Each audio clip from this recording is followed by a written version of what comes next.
So, welcome to the very first Wild Women webinar. Sorry about that title, but there we go. It's so massively humbling that so many of you have signed up to this, and it really shows just how much demand there is out there for this kind of thing. Well, I hope you're all saying the same at the end of the hour anyway. I'm absolutely stoked to be part of this panel of super duper ultra runner ladies, and together I think we cover the full spectrum of spine events and spine experiences, from the sort of podium end of the spectrum to the more pedestrian. That's me. We'll do intros in a sec before we get cracking with the main content, but first I just want to run through the aim of the session and a little bit of housekeeping. So you're all here, or I hope you're here, because you might be starting to think about the spine race one day. You might already be training for it, and this is sort of geeing up for January or one of the summer events next year. Or maybe you're just interested in what it's all about, and that's cool, whatever your reason. Over the next hour, myself and my spine colleagues here are going to dive into our tips for tackling it, covering physical and mental sort of aspects of what makes this journey and prepping for it so unique and difficult. Just to sort of flag that this is about our insights and our experiences and our advice. Obviously, massive disclaimer, these things may not work for you, they work for us, but hopefully there'll be some nuggets in there that you can draw on and take away. The format, pretty informal. We're essentially going to have a chat amongst ourselves, or if you want to be posh about it, we'll call it a panel discussion. Obviously the content is geared to women, so please respect that space. And loads of you kindly shared your questions when you signed up for this event, and we've used those to put the content tonight. We've only got an hour, so loads to squeeze in, and we can't possibly get to all of that, but hopefully we'll address the frequently asked ones anyway. If you want to ask questions, then you can use the activities button, which is in the bottom right hand of the screen. It's like a little triangle, square and circle thing, and in there's a Q&A function. Unfortunately, we can't have all your lovely faces on the screen because it's just way too many. So there's also feedback opportunities planned afterwards, so watch this space. Anyway, intros. I'll go first. My name's Sarah Fuller, and I've been involved in the spine one way or another since 2015 when I did the Challenger. Unexpectedly in that, it was my first 100-mile finish, and I was second lady, largely on the account of the entire field dropping out because the weather was terrible. I said then, I'm never coming back to this race again, it's horrible. And of course then I was on the full race on 2016, which, long story short, ended in tears in Burness. Obviously, I then had to go back and put that right in 2017, which I thankfully, massive sigh of relief, actually did, albeit bringing up the rear of the field. I then ran it again a few years later and discovered that you really have to want to finish to actually finish, and turns out that I didn't enough that time. So that's my spine sort of racing history. I've also been involved on the other side of the race, running checkpoints and stuff. So enough from me. I'm going to hand over to our lovely panel to give a quick intro. So I think Hannah, first, I'll ask you to just give a quick intro. What's your spine experience, and maybe just, what's your most memorable moment or something like that? Sure. Hi, everyone. Amazing to see so many people here. My name's Hannah Rickman. I got involved with the spine first by running the Challenger North back in January 2022, and I've been back for every edition since then. So I've done the full winter spine in 23 and 24, and for some reason I'm coming back to do it again for a third time in January. And I've volunteered in the summers since then. So I've been at Checkpoint 3 in the summer spine for the last 3 years, and I've also run the sprint as well.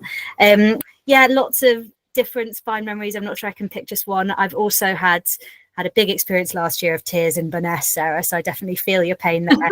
And it was a pretty it was a place for tears. Yeah, exactly, good place for tears. It was an interesting experience to have a total meltdown, and then somehow manage to turn it around and have a really good last day of the Cheviets. So yeah, I'll hand over to Serena. Thanks, Hannah. So I'm Serena. I'm based in Edinburgh, and I've 2 small children, as well as running. And my spine experience was last year. I did the summer spine sprint, and said that was it. I've done that, never again. So this year I did the summer Challenger South, which seems to be a bit of a kind of a theme. I think will come along that. Yeah, that's me done. And everyone said to me, "You're back again." Yes, that's kind of my experience of spine so far. I definitely enjoy watching people do in the winter. I'm the avid dot watcher in the winter and enjoy the Pennine Way in the summer. So yeah, and one of my memories would have been the sunrise coming up and sharing that with someone I didn't even know, and that felt amazing, and just enjoying that view as we've gone through the first night. And I'll pass over to Louise. Hi. So I'm Louise Goddard. I started my spine journey a few years ago, and as a dot watcher first in the comfort of my own home, and then I got slightly more uncomfortable at Kirk Yeppham, where I was one of the volunteers, and that's what really inspired me to actually do the event, was just seeing the people coming through the door really broken and tired and dirty, but just so happy, so brave. They had everybody had done it for a different reason. They had a different why. For charity, because they've had an illness or a death, and just so many different reasons. And it was a great opportunity for me to work out what kit everybody had, what nutrition they used, what the sleeping strategies were. So it was a great opportunity to get a lot of information. And then what I did, I started with the sprint. I think I was in with Hannah actually. Sprint, Challenger North, did okay in that. Set off to do the summer, and that ended in tears at Hawes with hypothermia because it was unseasonably cold and wet. And I'm back in to do the Challenger South in winter, and then I will probably try the summer full again.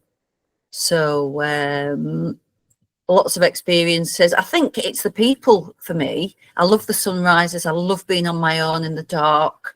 I tell people that I'm going for a walking holiday in the Pennines. I don't always say I'm doing the spine. I just try to romanticize it a little bit more. But I think a lot of it's the people. It's getting over Crossfell when we had that horrendous blizzard, and I think Hannah was out in it on her own, and I just got ahead. And it was, John Bamber handing me just a cup of hot water.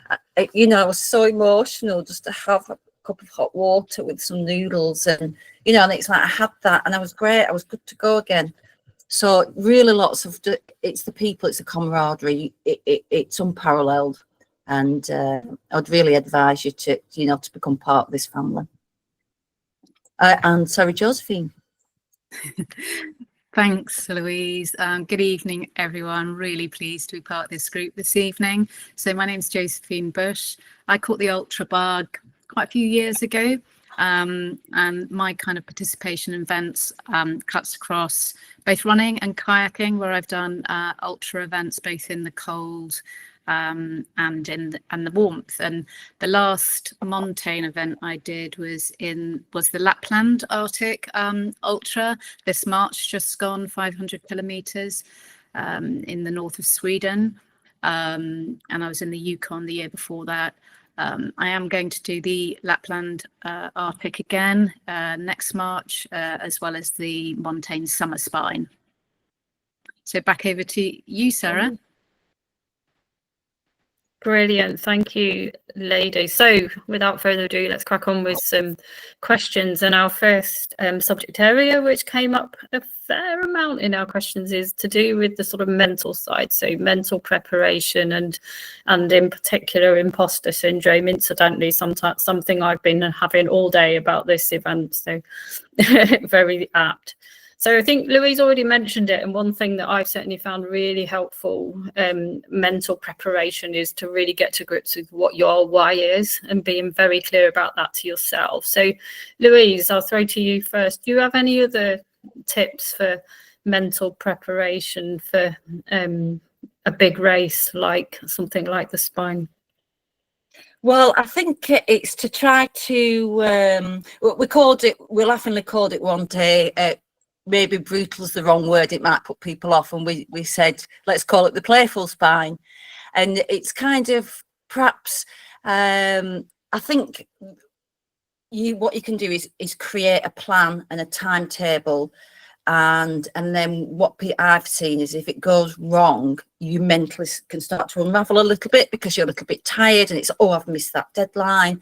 And I think if you can understand how to use your kit and to recce as much as possible, I think it gives you a little bit of mental confidence that, especially if you can recce at night, those particular bits you might be worried about, having a loose plan, being adaptable. Signing up with like online forums, that gives you a lot of hints and tips. And I think just having a little bit of confidence in yourself, I wouldn't suggest anybody just wing it. And we usually know we're going to do this particular event, so that you'll have to do lots of preparation. So if I was to say do the Spine tomorrow, you'd be in trouble. But usually you've got a year in advance warning.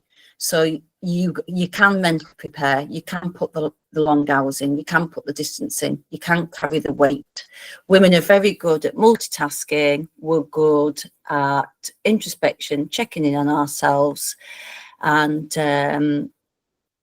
do things that make you feel good. Don't just do things that you've heard somebody else is doing. I mean, I went to Bellingham and Alston, and I had a quick shower and I put a bit of makeup on because that made me feel confident in myself, you know. So it's whatever is going to make you feel comfortable, I think. That's great. Thanks, Louise. I think, yeah, just to add to that, having a plan A is great, but have a plan B, C, D, Z, if you like, because you know it's not going to survive first contact with the enemy, that's for damn sure. So I think just on a similar subject, you know, this comes up quite a lot, and I think an interesting one to ask you, Hannah, because you know you've certainly been at the sort of sharper end of the races, and I just, you know, have you ever felt like you didn't belong in a race like the Spine, you know, thinking about imposter syndrome? What advice would you give to women who struggle with feeling like that before the big race? Yeah, I mean, 100%. Like, I've felt imposter syndrome at every single Spine race I've been at. I've been at a recce this weekend with some amazing female ultra runners, and literally all of us were talking, you know, people I really look up to and respect. And it was a really common theme that we were all talking about, is around all of our own kind of anxieties and insecurities. One thing I always do is I always direct people to Jasmine Paris's race report about the year that she won the Spine outright. And there's an amazing line in it where she talks about going into the Facebook group and just feeling really overwhelmed by all these people talking about the different kinds of waterproof socks they were going to use. And I just think if someone like that is experiencing imposter syndrome, then, you know, I think it should lead us to question, it should lead us to push back against that a little bit and to say, you know, actually, this is normal. Lots of other people experience this. And it is hard to be what you can't see. You know, like the reality is that you do look at the start line and you see mostly men. But I think I would just, you know, if you're experiencing that, I would encourage you to firstly know that you're definitely not alone. You're not the only person freaking out about the Facebook group and feeling like everyone else is a mountain leader and really experienced, and what are you even doing there? And just, you know, kind of as Louise was saying, just, you know, lean on your own experience. If you've signed up for this race, you've done it for a reason. you lean on that and kind of build confidence and just believe that actually, like, you know, we do belong here. Like, women do belong on this start line. You can see that we're all from different backgrounds and different, you know, different experience, and all of us are out there getting it done, and women do so well at this kind of thing. So yeah, you won't be alone, but push back against it a little bit. There was when I did do I was at KTF, and there was a lady came in, and I always asked everybody, what was your training strategy, what was your sleep strategy? And there was one lady, and she lived in London, and she did all of her training around Hyde Park with a full pack. She didn't even go to the countryside. She didn't come to Recce. And I said, well, of course you did Hyde Park, and then you went up and down the tube steps for elevation. And she went, oh, I hadn't thought of that. But then it's like, I looked at her and I thought, oh my goodness, you haven't even been off road, and you've just done the full spine. And it's just because she wanted to do it. She wanted to experience it. She wanted to challenge herself. Obviously, she put the miles in. But yeah, I would have thought if anyone would have felt like an imposter, it's someone that's come from an inner city out to the Pennine Way, you know, and she didn't. I think the reality is we're all standing on the start line crapping ourselves, so don't think you're the only one. What about you, Serena? What's been your experience of this?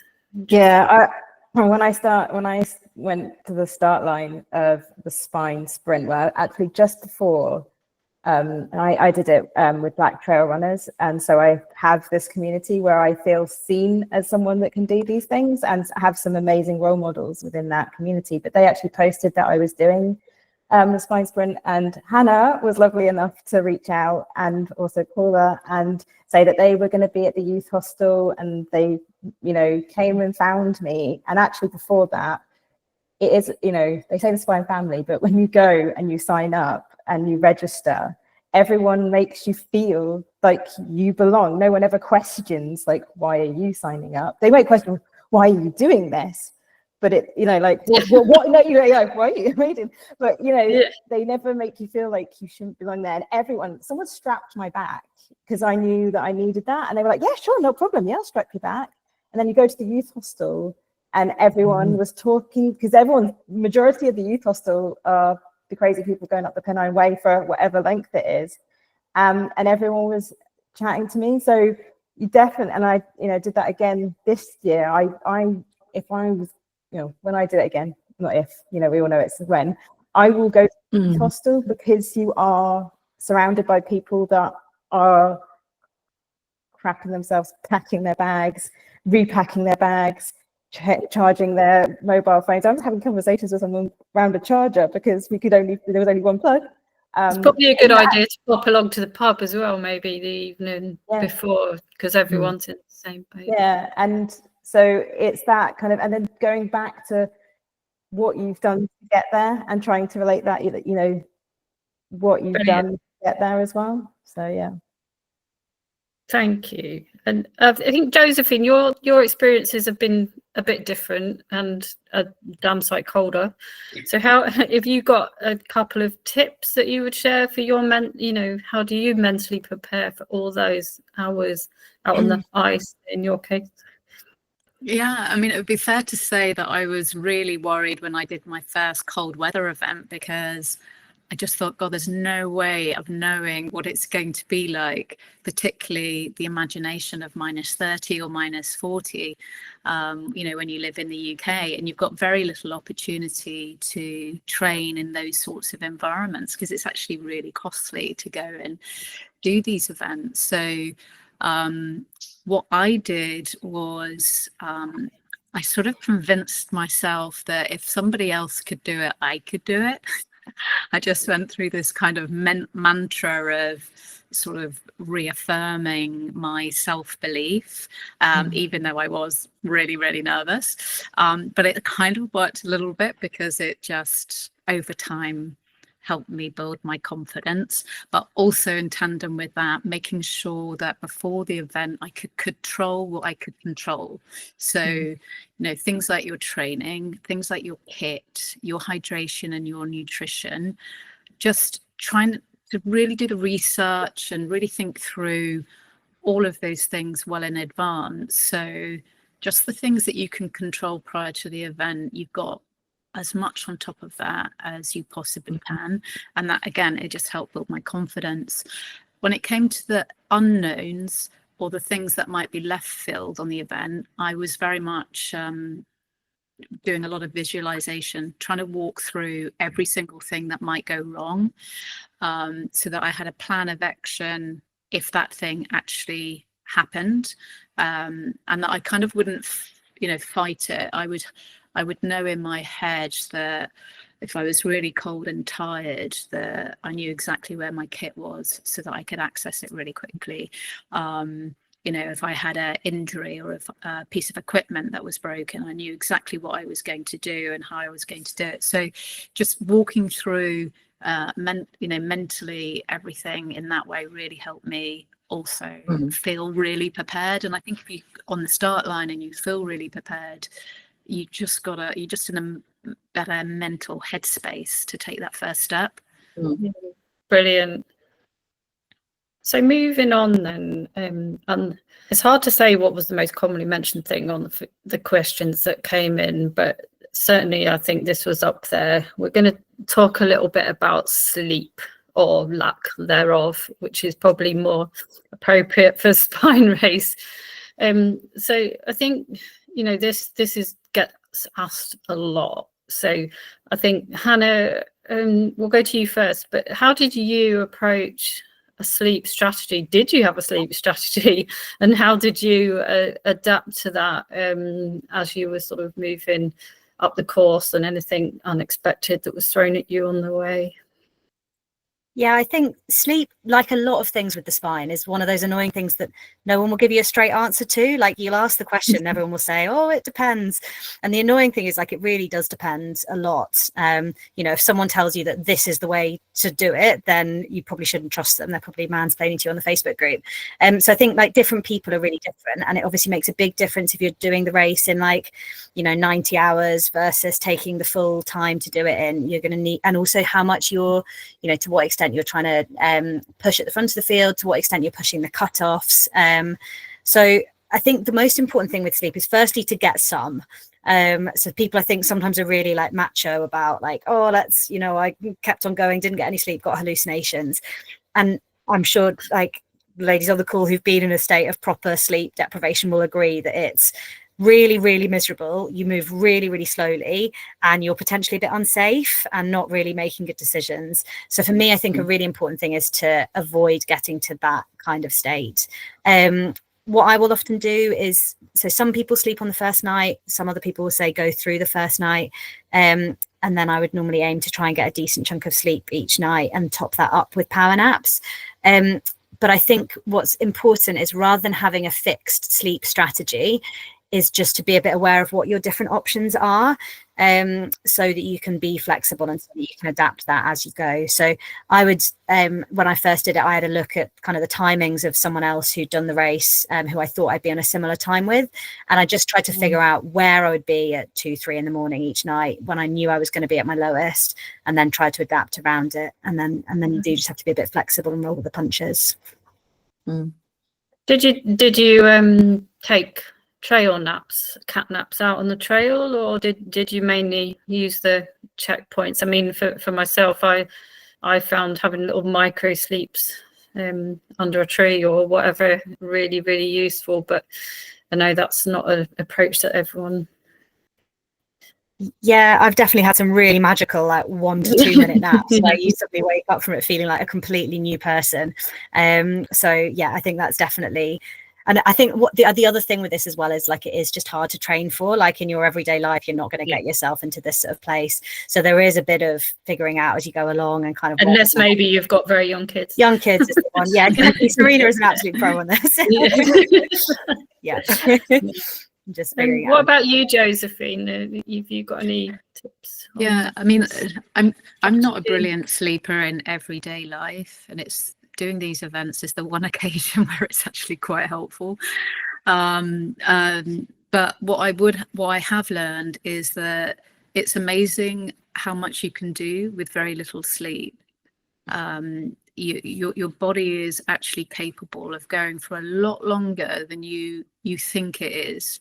And I'm always amazed by that when I on an event, because if I thought about training in that way with as little sleep, I think it would feel really different. So I think there's something about actually being on the event that helps drive you forward. But I've also learned that a rest is as good as sleep, because I always find in the first 2 nights of an event that I really struggle to sleep properly. Yeah, I found it very hard to sleep at the checkpoints. Way too busy, too many snoring blokes and people faffing about. It can be, and I'm a light sleeper, and I'm sure other people are as well. So I kind of really noticed that, and I'm a bit hyped on the first night in particular as well. Yeah, 100%. And so that definitely makes a difference. I've learned not to fight it, because when you get anxious about sleep and you kind of think, oh my god, I need some sleep. It can wind you up, and then it almost becomes a thing in its own right. So I've learned just to, and that's part of the meditation as well in advance. I call it the thinking it through in advance. Just kind of go, if I'm really tired and I can't sleep, don't worry, because at some point you're going to get so tired that you won't sleep, and just go with it then. So if I think I ought to have some sleep and rest and I can't because it's noisy, I'll just pack my stuff up and crack on. And not waste time like worrying about it. I'll just crack on. I also don't mind sleeping on the trail. I've got used to that. I thought I would be again more worried about that the first time I started to do it, particularly in the cold weather. But actually I've sort of just got myself into a headspace where if I need to do that, I'll do it. And doing it really, really quickly, obviously, particularly if you're doing the winter spine, is one of the things. It really helps to have putting your kit out your really kit quickly, ready, doesn't it? So you can whack it out and just get, set your alarm. Don't forget to set your alarm. Classic mistake. Okay. So carrying on with sleep, but just like a very quick sort of round before we move on, because we've already used half the time. Has anyone got like a top tip for pushing through the fatigue when sleep perhaps isn't an option? I mean, I do a number of things. I like sing, shout at inanimate objects, throw things, and even I write blogs in my head and all sorts of crazy stuff when I don't even have a blog. So Louise, what's your go-to tip? Well, I've got dyscalculia, so I'm not, it's a bit like dyslexia, but it's with numbers.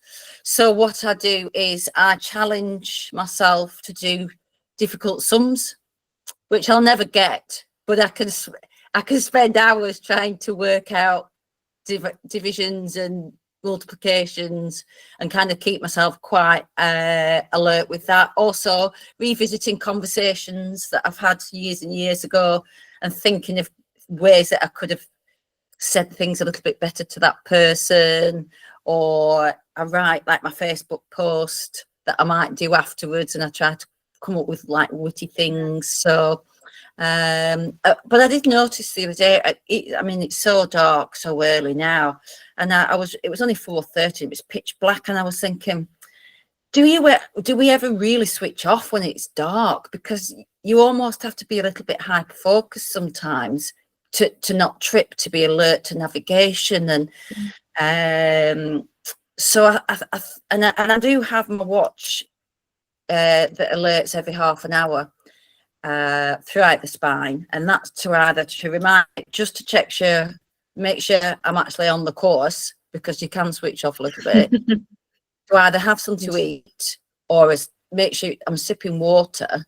So I've always got like an alert that kind of just jolts me back into, right, I need to think about, how do I feel? Do I need it? Let's have a drink. Let's have some food. Check that I'm on course. So does anyone else want to throw a tip in? Right. Songs to sing along to, if sometimes out loud, sometimes in my head, but really, like, I have playlists for different reasons, and I have a single song playlist that, and the other thing someone gave me this year, when there was airwaves, like chewing gum, like the menthol, I was like, that's a good idea. So I was like, and I'm taking that one. Brilliant. Anyone else, or should we move on to night running and safety because I'm just conscious of time. So I think this is obviously another big topic and kind of related to sleep and about how we deal with the whole question of preparing for navigating in the dark, stroke running through the night. And you know, a lot of people quite reasonably have uneasy feelings and concerns and anxieties about this, me included, and I've done a lot of night events. So who wants to come on this first? Josephine, how do you prepare for running through the night? Any advice for people who might feel uneasy about that? Yeah. So, I mean, the first thing I always do is make sure I've got the right kit to hand, because you can obviously sometimes get lots of variability in temperature.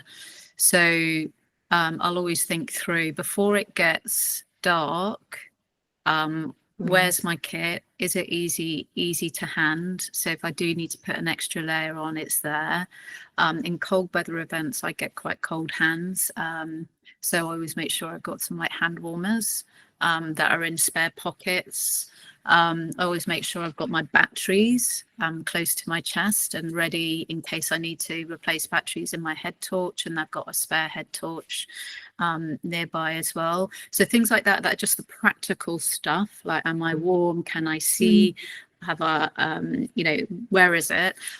Likewise on hot water or hot drink and any snacks that I might want as I go through the night. You just don't want to have to be faffing around in your bulk if it's a cold weather event or a rucksack. So yeah, just things like that. And then I also have like an easy listening playlist. I like to listen to really sort of calm, peaceful music at night. It just helps me switch off from anything that might feel spooky or unfamiliar. Brilliant. So yeah, they're like the top tips. Obviously, like looking at GPS and navigation and just being like a bit like Louise was saying, like making sure you're looking at it at regular intervals. What about you, Louise? Have you had lots of experience of running at night? How do you manage the fear or anxiety that can come with that? Well, I kind of quite like the solitude of that, and you know, I try to look, you know, but my world is that circle of light, and actually what is happening outside of that is kind of none of my business, you know. So it's like I'm quite happy to have time alone, time away from devices, time away from children, and just, you know, the music or a podcast. And what I did learn from being a volunteer is that we think we're alone on the trail, and it's like there's literally thousands and thousands of people watching just your dot. Some people, strangers maybe, will be on your dot, and if you stray from that, there's SS teams, mountain rescue teams, there's farmers, there's other people on the course. You can use your whistle. You've got GPS, you've got your phone, there's logistics people, and the whole of the spy team is moving with you. You might think you're alone, but actually if you look up, you can see head torches. You might see a massive row of head torches going up a hill ahead or behind you. So you've just got to kind of trust that you understand your navigation, and that you've got plenty, you've got your food, your water, in order for you to keep going. But it's probably one of the safest races that I know of. I do have a lady, I have a lady who does the Appalachian Trail, a client of mine, and I asked her this question. I said, what were your dangers? She said, bears and snakes on the Appalachian Trail. And I said, did you ever meet anyone? She said, oh, 2 black bears. And I was like, all right, so how do you tell the difference? Well, she said, well, one's black and one's brown. I said, but how do you know that in the dark? She said, oh, well, you just run at them. And I was like, oh my God, what we're going to have is sheep, goats, wild ponies, lots of other people. Let me tell you, the Pennine Way cows can be pretty intimidating. Now, don't talk to the animal. Yeah. I think, I almost walked into one.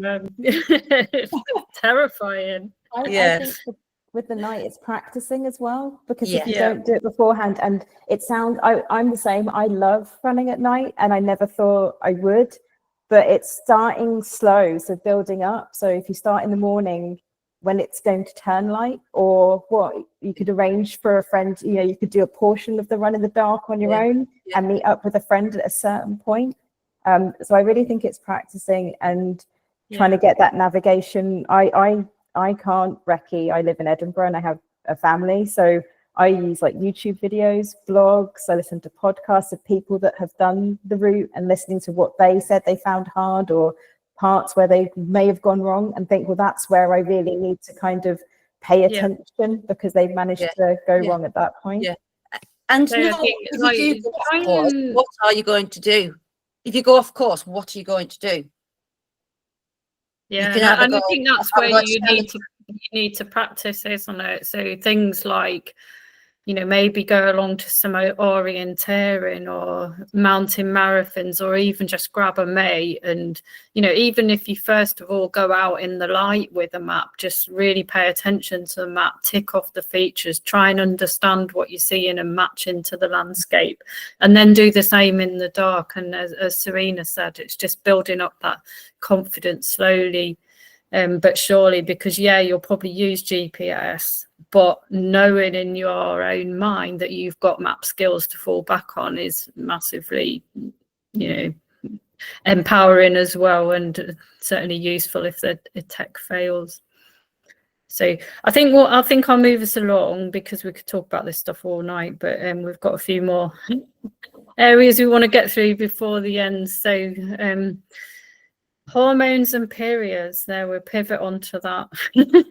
And we say that because we're not all at that stage in the life where periods are concerned, but I think, Hannah, I think, you know, you've got some good tips around this one, around how do you plan and manage both training and race day strategies around, you know, around your menstrual cycle.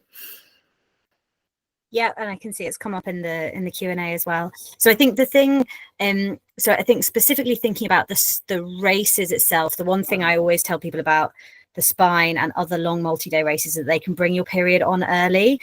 So it's really common that they can disrupt your cycle. And I think people often think they'll push it back, but the number of women I've heard from who are not due for 2 weeks, and then surprise, they're like in the middle of a field somewhere and they get Yay! It's really, really common, and like to be expected. And it's just your body's way of saying, you know, we're under a lot of pressure and we're not going to have a baby this month, thanks. But it obviously is a bit of a pain to deal with, and there's a long way between checkpoints. So I would always say to people, consider carrying period products in your bag, like in your bag on you, just in case you do get caught out.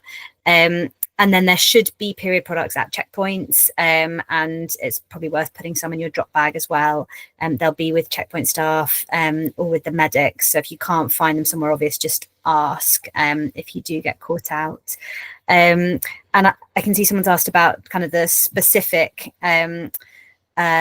like if there's any specific products and things. I think again, everyone's really different. So some people will, so I can see someone said period pants are amazing. I know other people though who really have problems with chafing with them. Some people talk about tampons, some people talk about their moon cups. I think again, the kind of principle of like, don't try anything new on race day and do what you've tried. Like, you don't want to be putting a moon cup in for the first time in the Dufferton public toilets at 3 a.m. So get used to going for long runs when you're on your periods, figuring out what works. Carry wet wipes and some anti-chafe stuff and some poo bags to pack out your waste with afterwards. And I guess the other thing is, if you know that you have really problematic periods, like if they're really painful or really heavy, then it might be worth just speaking to your GP beforehand, because there might be options to delay them, or different contraceptions that might work for you. Yeah, that's my period rant. Another, I mean, sort of probably a general tip as well. I mean, what helped me as well was finding the right knickers, and that's really personal, but it's like knickers with a merino wool sort of content, and it just makes you feel so much cleaner, they don't stink as much, and they don't pick up so much, and they just feel a lot nicer when you've got that, not just menstrual cycle, but bladder weakness or anything like that as well to be dealing with. So does anyone else, another members of the panel want to come on this one? Any tips? I've when I first did the spine, I was like, right, I'm going to put clean clothes on at every checkpoint. I'm going to freshen up. And actually, as I've worked through the different distances, I realised that if I was comfortable, if I'd run a section and I was comfortable with my bra, knickers, trousers, whatever, I just kept it on.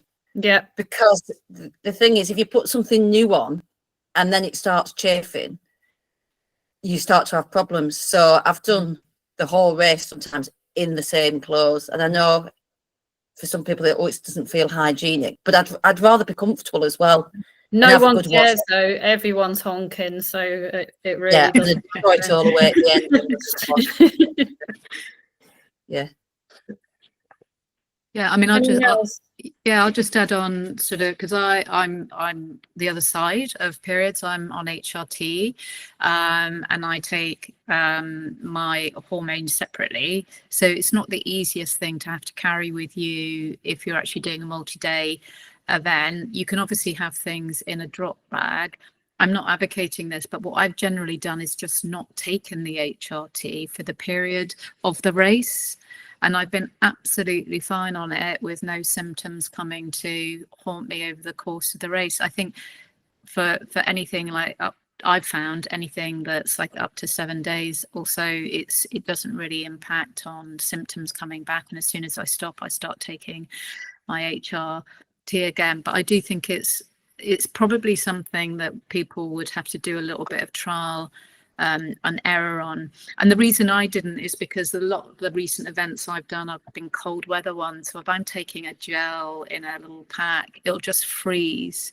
So unless I'm actually, again, I've got a special vest to carry it in to keep it close and warm, against my body, then that would be the only way to take it whilst in sort of transit. And I already have to think about contact lens and contact lens solutions, so I've always prioritized that over the kind of HRT when I'm thinking about efficiency of what I'm carrying on my body.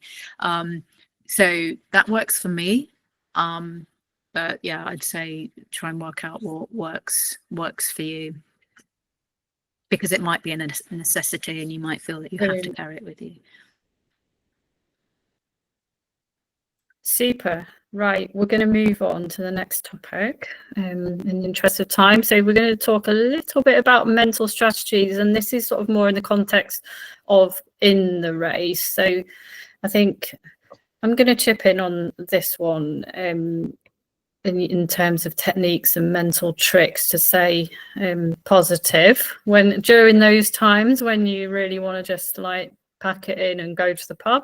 So I think, and someone gave me this tip on a race a few years ago, and I call it the what if game, and it works for prep as well as sort of times when you're feeling rubbish on the event, where it's super easy to slip into that negative mindset where your mind is just telling you constantly, what if I'm rubbish, what if I get lost, what if I end up lost, what if I can't keep up with my friends, all of that kind of noise in your head. Turn that shit around into the positive. And I don't mean be unrealistic about it, like, well, what if I win, that kind of stuff. Well, for some of you that might be appropriate, but for me it'll be like, well, what if I meet someone nice and have a good connection with, and we have a lovely chat? What if there's a nice hot cuppa for me at this next road crossing? What if I finish strong? Or what if there's something tasty at the just try. They don't have to be big things, just turning that around. So throw it open to the panel. How have you managed self-doubt, negative thoughts, mental games, things like that? Who wants to go? Well, what I've done is I've broken the race down into checkpoint to checkpoint. So it's like, right, there's 30 miles, there's 50 miles, and kind of readdress, regroup, right, there's 30. So I'm not going, oh my God, I've got 278 miles to go. It's like I chunk it and I work within you know, what that section brings. But also what you highlighted was you could end up doing a majority of it with a group of people or one or two people, and you've got that buddy system in place, and which just helps, you know, we know what it's like if it just shortens that time if you're with somebody. But what strategy one of them I had was not to retire at a checkpoint. And if I was thinking of retiring at a checkpoint, was to go, right, you can retire, but go for an hour out. If you still feel like retiring, come back for an hour. But what you usually find is once you're an hour in, well, I might as well keep going because I'm only 4 hours. Yeah, keep going to the next bit. So I'll retire at a checkpoint. I'll retire an hour away. What the chance on going? Just building on that, I think the chunking down thing, it doesn't even need to be to the next checkpoint, because that can be just an unfeasibly long way away when you're in a really dark place. I mean, metaphorically, that is. It's always a dark place on the spine, but I mean, you know, it might be, I just want to get across the next 3 fields before I have complete breakdown, or I just want to get to the next village and then I'm going to treat myself to a sit down or something like that. So, I think that's the thing when you're talking to people. And now the first time when I did the sprint, everyone was like, oh, you just have to get to the checkpoint. And you're like, I am running to the first checkpoint. So it's not get to the checkpoint and see people. So when I talk about the sprint, what I wish I'd done is thought about where you cross the roads, because they're defined points. And I wish if I did sprint again, I would stop after the road and check, like that be my mental checkpoint of, right, across the road, I know the next, you know, and what have I got? Do I need to get some extra food out, and have that point to stop and think, because you don't in the spine, because the checkpoints are so far apart, which is part of the challenge and the appeal. Yeah. Sometimes it's not how fast you can go, it's how much rest you can have, you know. So it's not like I was going to keep going and keep going and keep going. It's like actually the resting really improves your mental capacity for things. So even stopping for an hour or half an hour, 20 minutes, just regrouping is also a good thing to do as well. Don't just kind of plow on through it. Yeah, I think I've done it where, like, I got to the point where it's like, right, I'm going to walk for 2 minutes and then I'm going to treat myself to a 20-second rest. You know, just like chunking it down into, it sounds ridiculous now, but sometimes you need that to go right back to the sort of bottom to build back up again. And I think that's the key, is also that you can end up building back up from that. Like that's the amazing thing about these like really long races, is you like, logic suggests that things should just get worse and worse and worse, but actually somehow magically you get your second wind, your third wind, your fourth wind, your fifth wind, the sun comes up, you have a little rest, you have a snack, and it is amazing how low you can be and how much better you can. So you do sometimes just need to hang in. Don't underestimate the power of a cup of tea on the trail. Or a bacon butty or whatever savoury thing that you like. And there'll always be low points, but you've got to kind of, because there will be a high, you know, and it's not to give up at a low point, because the lower the lows, the higher the higher. Or a rest thing. Yeah. Brilliant. Okay, fabulous. So we're just going to move on to training, and this is a tricky one for everyone, really. Like, do we have any tips in the panel for making time for training for something like this without, you know, getting too much into time with family or loved ones, or fitting around work or whatever it is? You know, which bits of training are there that have been most beneficial to sort of achieve that, but also let you scale up to something like this? Well, I go out for a run after I've had a long day at work when I'm tired and I just want to sit down. So I do quite long days, and then I'll go for a run. And like now it's night, so I'm actually replicating a long day going into night. So I just extend my day, so I keep going. So my 12-hour day, I'd make it a 16-hour day. So that's 16 hours on my feet. Also, kind of if I go to a social occasion, I'll go to the social occasion, then I'll run home from it. So I'll take a bag, or I'll get dropped off somewhere. If I go, I'll run home. So I'm always trying to just get the miles in, or get some nighttime stuff in, or carry in pack. I do the Serena, opposite. what about you? Because you've got little kids to stuff around. I started when I suppose ultras were 22, so she would be 5. So I do the opposite, and I get up really early and get my runs in. It has been sneaking out of bed where there's small children, which is always fun.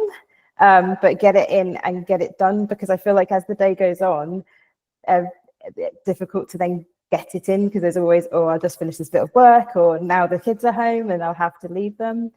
And then I had to make peace with that I wouldn't get everything done. So I get plans written for me, but I have a priority list of the things that, I need to get this done before this run. And sometimes that means you miss the fun, kind of easy run, but knowing what I'm going to get in. So I don't do Saturday, Sunday long runs, because that's when the family's there. I do Friday long runs because I'm lucky enough to have that day off. And then sometimes I'd even split the session up. So if I've got a very long run, so I think the longest I did was 7 hours, you can split them up. So if you need to do 4 hours in the morning and 3 hours in the evening, you can do that. So and I think for me, it's just knowing that I'm not doing this to win it. I'm doing it to complete it and do the best I can. And I have to make the peace with that under the scenario of someone that's working and caring for others, which we all have these other priorities that are pulling in. So it's having to be happy with how I've performed under what I've given that. And especially this year, I definitely didn't do every training run and tick everything off.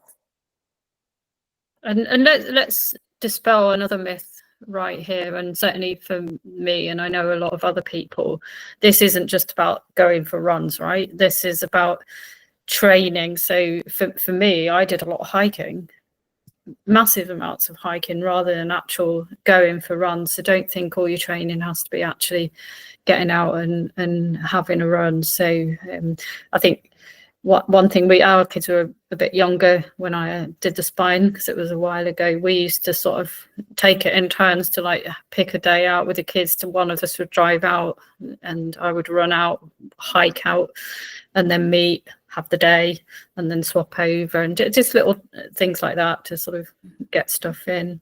What about yourself, Hannah? You being more of the sharp end, what sort of tips have you got for the training element?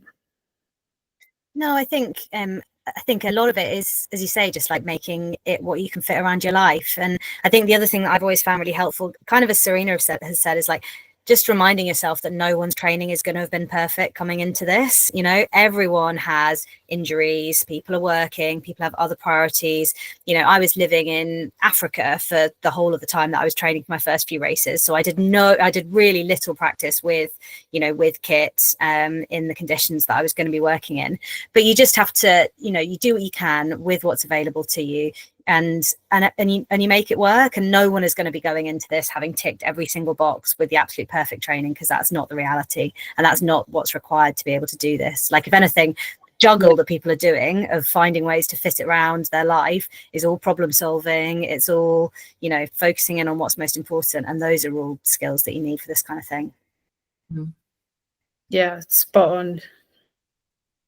Absolutely brilliant. So finally, we've got 4 minutes left, and probably not much time to do this topic justice, but the last area we wanted to just touch on is kit and nutrition. So I'll throw this one completely open. What's your favorite food to keep you going, or favorite bit of kit to keep you going? Any sort of like top tips in those arenas, since we're running out of time? I would advocate your mittens or gloves that have got the elastic round there in the wrist, because you're constantly taking your gloves on and off all the time. 100%, yeah. So if you just got the wrist things, you can do, and then just put, because there's nothing worse than losing it. I've lost loads of gloves on the trail. especially in the winter, you need to keep your extremities. So definitely for me, the toddler glove, just get some elastic around your gloves. Idiot leashes, I call them. Christmas because alcohol freeze. Maybe Brilliant. And the number of gloves you need is always, n+1, where n is the number you've actually got. So fill your boots. Same rule applies to socks. Yes. And maybe on the same vein, I feel like a bit of a theme is that the spine basically turns you into a bit of a toddler. So you need your gloves to be on little strings, and you just need to make things as idiot proof as possible. And the other toddler bit is that the food that you liked yesterday, that was your favorite food in the whole entire world, that you would happily eat for the rest of your life, you now think is completely heinous, and why would anyone put it anywhere near you? So for me, the food thing is all about variety, and it's about having lots and lots of different options. So something that you have, things that work for you on a shorter race where you can take on mostly sweet sugary stuff might not be the same. So think about different options, and think about, with the food, think about the practicalities of, can you open this wrapper if you're wearing gloves? What happens to this food if it gets really cold? Is it going to get soggy or frozen? And do just kind of try some of the food options out in different conditions that you're going to be facing. I think I always take a flask as well, because the power of a hot drink when you're feeling a bit past it is amazing. So fill up a flask. You can buy quite lightweight ones nowadays that stay hot for many, many hours. So get a hot drink in there, and treat yourself. You can link that up with techniques of sort of like, right, when I get to the top of Panigant, I'm going to sit and have a cup of tea. Yeah, that kind of thing. So I think practicing. Anyone else? Finally, we've got 1 minute left. And, salty foods rather than sweet foods, like Hannah said, because you're going to get sick of it. You can eat all the sweets in the world. Someone's put a question about the checkpoint food. I really enjoyed all the food at the checkpoints that I had. So I was doing chili at breakfast time. So yeah. And vegan options are available as well. And I would also give thought to your electrolytes. So what you take in a kind of powdered form. I sometimes get a slightly dodgy tummy, so I like to try and take as many calories as I can in like a liquid form. So I think Tailwind is really good. That definitely works for me. And the other bit on food, if you're in cold weather, think about fat content in the food. High fat content's really good because it doesn't freeze as much. And on kit, my favorite bit of kit, I'd say, is hats with ear covers.